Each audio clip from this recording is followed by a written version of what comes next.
अस्सलाम वालेकुम जी। मैं शहद वसीम जोईया संगतां दी तस्बीह दे तावन नाल एक छोटी जी हाज़री चंद शेर अर्ज कर रहे हैं। बिलखसूस बलाल तरसा तवज्जो के राज एक देओ आखिर फाश हो वेंदई ते सदा कोई नो कूड़ कजींदा। और राज एक दे आखिर फाश हो वेंदे सदा कोई नो कूड़ कजींदा। मैं आदा हाँ मेरी सेहत खराब है भवें वदा हाँ औखा जींदा। ते तू आन वसीम दा साईं बनिया मैथों कोई नो होर तगींदा। ओ बंदे भारे चा वेंदे टबरां दे तैथों एक ना मैं संभलींदा जी। कि तू नित वदा मैनू दुख देवें इस कान परीत बनाई नहीं। नित तू वदा मैनू दुख देवें इस कान परीत बनाई नहीं।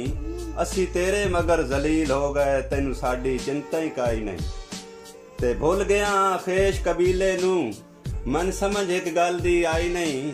या तेरा चूथियो निकल गया है ते या कल वसीम दा जाई नहीं। ते अगे जदन भी औखी कोई बनया बां लेंदे फौरन नापाओ। जेडी यार बुलंदियो गिरवंजा आ लेंदे बाई ते सांवल जापाओ।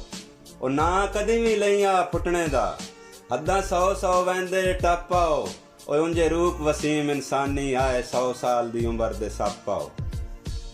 मुड बनदा है तवज्जो जी के मुड बनदा है जदन वसेबे दा जंग रुसण दी छेड़ छुड़े ना है। ओ तेरे नाल कोई दुख दी गल करिए तू समझ बखेड़ छुड़े ना है।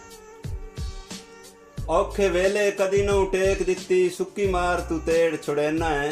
मेरा सज्जन वसीम दी अखियां दे नित नलके गेड़ छुड़े ना है।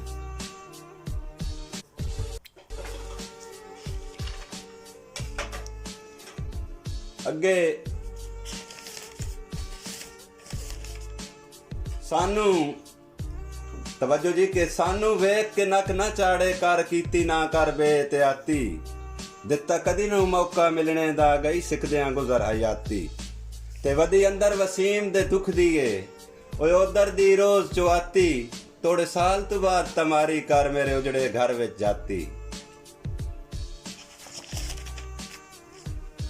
हुण उड़वन शजर तू आस दा पंछी ते दे डुब गई शाम हो गई। हुण उड़वन शजर तू आस दा पंछी दे डुब गई शाम हो गई। तेरी कुल जागीर मुहब्बतां दी किसे और दे नाम हो गई। हर शहर वसीम गरीबी तेरी हुण बहु बदनाम हो गई। सारी उम्र हुण नींद रखियां दी और तेरे कान हराम हो गई। अज बन लो शेर गरीबां ते किसे जाल इच जकड़े वैसो।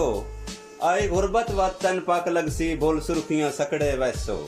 ओ मेरा सज्जन वसीम दे जख्मां ते चोई कित्थों ताईं अकड़े वैसो। चलो इत्थे पै जितने जुल्म करो अल्लाह कोल त पकड़े वैसो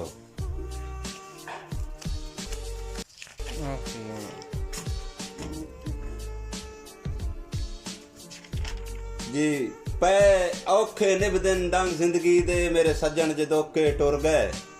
पै औखे निभ दिन डंग जिंदगी दे मेरे सज्जन जदोके टुर गए। मत्थे लगन दी पक्की पक्की सौं चा गए हो मेरी संगत तू पुर गए। डाढ़ी दिल कंबले नू चोट लगी वत फट भी मार दे सुर गए। ओ छिट पाउण ना देंदा बदन उत्ते सारे लूट वसीम दे भुर गए।